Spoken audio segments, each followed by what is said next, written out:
Hello, എല്ലാവർക്കും സുഖല്ലേ? ഇത് ഏത് ചെടിയുടെ മൊട്ടാണ് എന്ന് മനസ്സിലായോ? രാത്രിയിൽ മാത്രം വിടരുന്ന മനോഹരമായ വെളുത്ത പൂക്കളുള്ള ഒരു കാക്ടസ് ചെടിയാണിത്. അതെ, ഇതാണ് നിശാഗന്ധി. മലബാർ ഏരിയയിലൊക്കെ ഇതിനെ അനന്തശയനം എന്നും അറിയപ്പെടുന്നു. ക്വീൻ ഓഫ് ദ നൈറ്റ് അഥവാ രാത്രിയിലെ രാജ്ഞി, നൈറ്റ് ക്വീൻ എന്നറിയപ്പെടുന്ന നിശാഗന്ധിക്ക് നല്ല സുഗന്ധമുള്ള പൂക്കളാണ്. ഞാനിവിടെ ഈ ചെടി നട്ടിട്ട് 3 വർഷത്തോളമായി. 3-4 തവണ ഇവിടെ പൂവിട്ട് കഴിഞ്ഞു. കേരളത്തിൻ്റെ ഒരു കാലാവസ്ഥയിൽ നന്നായി വളരുന്ന ഒരു ചെടിയാണിത്.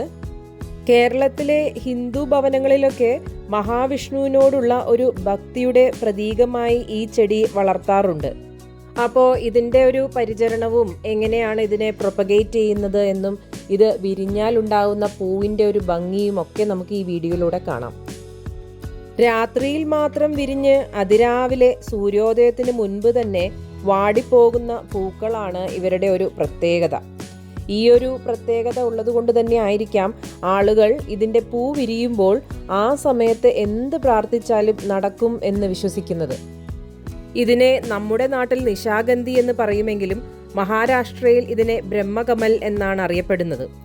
ശ്രീലങ്കയിലാവട്ടെ ഇതിനെ കഡ്ബൽ എന്നാണ് അറിയപ്പെടുന്നത്. അതായത് സ്വർഗത്തിൽ നിന്നുമുള്ള പുഷ്പം എന്നാണ് അർത്ഥം. ഇന്തോനേഷ്യയിലാവട്ടെ ഇതിനെ വിജയകുസുമം എന്നാണ് അറിയപ്പെടുന്നത്. അതായത് വിജയത്തിൻ്റെ ഒരു പുഷ്പം.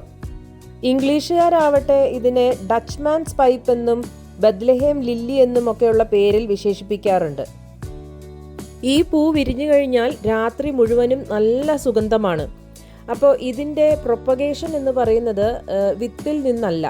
കാരണം ഇതിന് വിത്ത് ഉണ്ടാവാറില്ല. പക്ഷേ ഈ ഇലകൾ, അതായത് ഈ ഇലകളെ പോലെ തോന്നിപ്പിക്കുന്ന ഈ ഒരു ഭാഗമുണ്ടല്ലോ, അത് ശരിക്കും പറഞ്ഞാൽ ഇതിൻ്റെ പരന്ന തണ്ടുകളാണ്.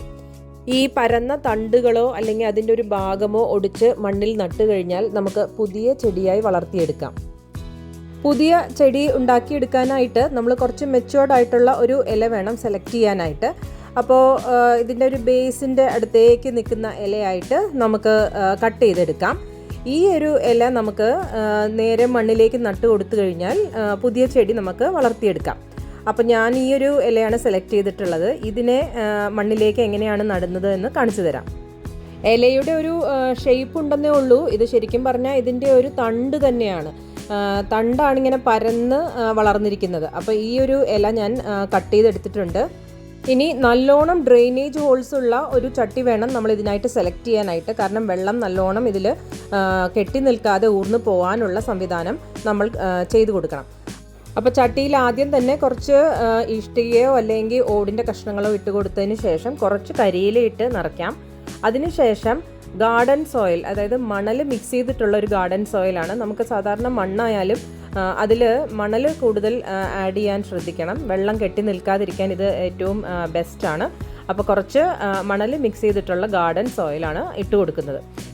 ഇതിലിനി യാതൊരു തരത്തിലുള്ള വളങ്ങളോ ചാണകപ്പൊടിയോ ഒന്നും തന്നെ മിക്സ് ചെയ്യേണ്ട ആവശ്യമില്ല. അങ്ങനെ അധികം വളം എന്തെങ്കിലും ഇട്ട് കൊടുക്കുകയാണെങ്കിൽ തന്നെ ഇല ചീഞ്ഞു പോകാനുള്ള ചാൻസ് കൂടുതലാണ്.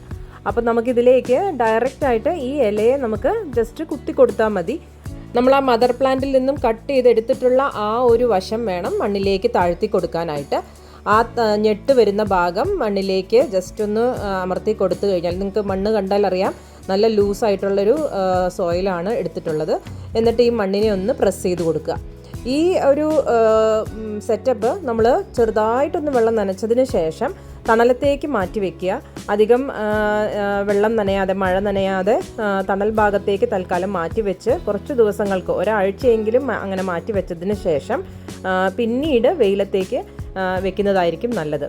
അപ്പോൾ മണ്ണൊക്കെ ഒന്ന് പ്രസ് ചെയ്ത് ഇതിനെ ഒന്ന് സെറ്റാക്കി വെച്ചിട്ടുണ്ട്. അങ്ങനെ മദർ പ്ലാന്റിൽ നിന്നും ഞാൻ വളർത്തിയെടുത്ത പുതിയ ചെടിയാണ് ഈ കാണുന്നത്. ഈ ഇല പോലെയുള്ളത് ശരിക്കും അതിൻ്റെ തണ്ടാണ്. അപ്പോൾ ഈ ഒരു ഇല നട്ട് കൊടുത്തതിൽ നിന്നും ഇങ്ങനെ ബ്രാഞ്ചസ് ഒക്കെ പൊട്ടി വന്ന് പുതിയ പുതിയ ബ്രാഞ്ചസായി ഇങ്ങനെ പുതിയ ഇലകളെല്ലാം ആയി തുടങ്ങിയിട്ടുണ്ട്. ഇതിപ്പം പൂടാനായിട്ടില്ല. ഇത് കാക്ടസ് വർഗത്തിൽപ്പെട്ട ഒരു ചെടിയാണെന്ന് പറഞ്ഞല്ലോ, അതായത് ഒരു കള്ളിച്ചെടിയാണ്. അപ്പോൾ ഈ കാക്ടസ് ചെടികൾക്ക് ഉള്ള അതേ പരിചരണം തന്നെയാണ്, അല്ലെങ്കിൽ അതിൻ്റെ പോട്ടിംഗ് മിക്സ് തന്നെയാണ് നമ്മൾ ഇതിനും യൂസ് ചെയ്യേണ്ടത്. അതായത് ഡ്രൈ ആയിട്ടുള്ള ഒരു മണ്ണ് നമ്മളിതിൽ മെയിൻറ്റെയിൻ ചെയ്യണം. കാക്ടസിനും സക്കുലൻസിനും ഒക്കെ ഉപയോഗിക്കാൻ പറ്റുന്ന പോട്ടിംഗ് മിക്സ് നമുക്കിപ്പോൾ ഓൺലൈനായിട്ട് ആമസോണിലൊക്കെ കിട്ടാറുണ്ട്. അപ്പോൾ അത് ഡയറക്റ്റായിട്ട് യൂസ് ചെയ്യാം. അല്ലാന്നുണ്ടെങ്കിൽ ഞാനിവിടെ യൂസ് ചെയ്തിരിക്കുന്നത് സാധാരണ ഗാർഡൻ സോയിലും അതിൻ്റെ കൂടെ തന്നെ മണലും മിക്സ് ചെയ്തിട്ടുള്ള ഒരു പോട്ടി മിക്സാണ്. ചിലർ ഇതിൽ ചകിരിച്ചോറും പെർലൈറ്റും ഒക്കെ ആഡ് ചെയ്യാറുണ്ട്. പക്ഷേ അതൊന്നും ഞാൻ യൂസ് ചെയ്യാതെ തന്നെ നന്നായി വളരുന്നുണ്ട്. അപ്പോൾ ഇതിൽ ഇടയ്ക്കിടയ്ക്ക് ഇങ്ങനെ ചെറിയ നോഡ്സിൽ നിന്നും പൂവ് പോലെയുള്ള ചെറിയ ഫോർമേഷൻസ് കാണാമെന്നുണ്ടെങ്കിലും അത് കരിഞ്ഞു പോകാറുണ്ട്. ചിലതൊക്കെ പിടിച്ച് കിട്ടും. അങ്ങനെ പിടിച്ച് കിട്ടിയിട്ടുള്ള പൂക്കളാണിവ. ഈ ഒരു നോഡിൽ നിന്ന് തന്നെയാണ് ഈ പൂവിൻ്റെ ഒരു തുടക്കം. നല്ലോണം വെയിൽ കിട്ടുന്ന ഒരു ഭാഗത്ത് വേണം ഈ ചെടിയെ വെക്കാനായിട്ട്. വെയിലാണ് ഇതിന് പ്രധാനമായും പൂവിടാനായിട്ട് സഹായിക്കുന്ന ഒരു ഘടകം. അപ്പോൾ മഴക്കാലമായപ്പോൾ ഞാനിതിനെ വരാന്തയിലേക്ക് എടുത്ത് വെച്ചതാണ്. കാരണം ഇതൊരു കാക്ടസ് ചെടി ആയതുകൊണ്ട് തന്നെ മഴയത്ത് വെച്ച് കഴിഞ്ഞാൽ ഇത് പെട്ടെന്ന് തന്നെ ചീഞ്ഞു പോകാനുള്ള ചാൻസ് ഉണ്ട്. അപ്പോൾ നമ്മൾ വെള്ളം ഒഴിക്കുമ്പോഴാണെങ്കിലും വളരെ സൂക്ഷിച്ച് വേണം ഇതിൽ വെള്ളം ഒഴിക്കാനായിട്ട്. ആഴ്ചയിൽ ഒരു തവണ കുറച്ച് വെള്ളം മാത്രം, അതായത് സോയിൽ നന്നായി ഡ്രൈ ആയി തോന്നുമ്പോൾ മാത്രം വെള്ളം ഒഴിച്ചു കൊടുത്താൽ മതിയാവും. സാധാരണ എല്ലാ സക്കുലൻസും കാക്ടസും ഒക്കെ നമ്മൾ നനയ്ക്കുന്നത് പോലെ തന്നെ ഒരു കാക്ടസിനെ എങ്ങനെ നമ്മൾ പരിപാലിക്കുന്നോ ആ ഒരു രീതിയിലായിരിക്കണം ഇതിൻ്റെയും പരിപാലനം. വെള്ളം കൂടിക്കഴിഞ്ഞാൽ ഇത് പെട്ടെന്ന് തന്നെ അഴുകിപ്പോവും. ഈ ഒരു നിശാഗന്ധി ചെടി ഏകദേശം 10 അടി വരെ ഉയരം വെക്കാറുണ്ട്. അപ്പോൾ അതുകൊണ്ട് നീളം കൂടി വരുന്ന സമയത്ത് നമുക്ക് ഒരു വടിയോ അതുപോലെ ഒരു സപ്പോർട്ടോ കൊടുത്ത് ഇതിനെ കെട്ടിവെച്ച് കൊടുക്കുകയാണെങ്കിൽ ഇത് ഒടിഞ്ഞു പോകാതെ നമുക്ക് സംരക്ഷിക്കാം. ഇതിൽ മൊട്ടിട്ടതിന് ശേഷം ഏകദേശം 20 ദിവസത്തോളം എടുക്കും ഇത് പൂർണ്ണമായും വളർച്ച എത്തി പൂവായി വിരിയാനായിട്ട്. പക്ഷേ പൂർണ്ണ വളർച്ച എത്തിക്കഴിഞ്ഞു എന്ന് നമ്മൾ മനസ്സിലാക്കി കഴിഞ്ഞാൽ അന്ന് രാത്രി തന്നെ, അതായത് 12 മണിയൊക്കെ ആകുമ്പോഴാണ് ഇത് വിരിയുന്നത്. അപ്പം നമ്മൾ ഇത് വിരിയാനായിട്ട് കാത്തിരുന്ന് എടുത്ത വീഡിയോ ആണിത്. അങ്ങനെ വിരിഞ്ഞു കഴിഞ്ഞാൽ നല്ല മണമാണ്, എല്ലായിടത്തും നല്ല മണം പരത്തുന്ന ഒരു പൂവാണിത്. നിശാഗന്ധി നമ്മുടെയൊക്കെ വീട്ടിൽ പൂത്തു കഴിഞ്ഞാൽ നമുക്കും നമ്മുടെ വീട്ടിലേക്കും ഭാഗ്യം കൊണ്ടുവരും എന്നാണ് വിശ്വാസം. ഒരു രാത്രി മാത്രം വിരിഞ്ഞ് സൂര്യോദയത്തിന് മുൻപ് തന്നെ ഇതുപോലെ അടഞ്ഞു നിൽക്കുന്നതായിട്ടാണ് നമുക്ക് കാണാൻ സാധിക്കുക. ഇത്തവണ 3 മൊട്ട് ആദ്യം ഇട്ടെങ്കിലും അത് ഏകദേശം പകുതി വലിപ്പമായതിനു ശേഷം ഒരെണ്ണം കൊഴിഞ്ഞു പോവുകയും 2 എണ്ണം മാത്രം വിരിയുകയും ചെയ്തു. നമ്മുടെ നാട്ടിൽ ഇത് വംശനാശം സംഭവിച്ചുകൊണ്ടിരിക്കുന്ന ഒരു ചെടി കൂടിയാണ്.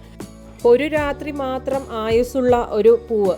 യാതൊരു തരത്തിലുള്ള എക്സ്ട്രാ പരിചരണങ്ങളോ അല്ലെങ്കിൽ വളപ്രയോഗങ്ങളോ വേറെ എന്തെങ്കിലും ഇതിനായിട്ട് ചെയ്തു കൊടുക്കേണ്ടതായിട്ടോ ഒന്നും തന്നെ ഇല്ലാത്ത ഒരു ചെടിയാണിത്. നിശാഗന്ധി എല്ലാ സമയത്തും എല്ലാ വീടുകളിലും പൂക്കാറില്ല. പക്ഷേ ഇത് പൂക്കുമ്പോൾ വീടിന് ഒരു ഐശ്വര്യം തന്നെയാണ്. ഇതെല്ലാം ഓരോ വിശ്വാസങ്ങൾ മാത്രമാണെങ്കിലും എല്ലാവർക്കും ഐശ്വര്യം എന്നും ഉണ്ടാവട്ടെ.